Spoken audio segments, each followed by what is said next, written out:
પશ્ચિમ બંગાળની રાજધાની કોલકાતામાં બુધવારની બપોરે કરુણ દુર્ઘટના ઘટી હતી. તારાતલા ટ્રાન્સપોર્ટ ડીપો રોડ પર નિર્માણાધીન ગોદામની છત અચાનક ધસી પડતા 5 લોકોના મોત થયા હતા. મળતી માહિતી મુજબ બપોરે 1:30 વાગ્યે આ દુર્ઘટના સર્જાઈ હતી.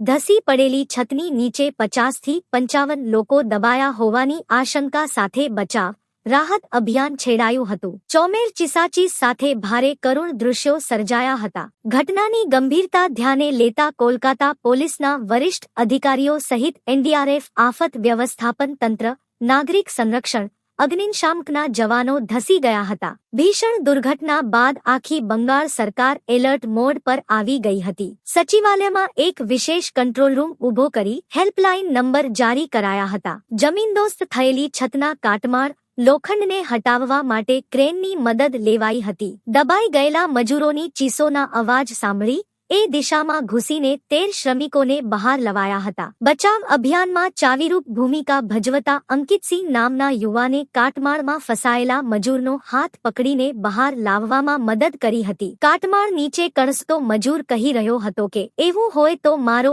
એક પગ કાપી નાખો, પણ મારો જીવ બચાવી લ્યો, મને બહાર કાઢો.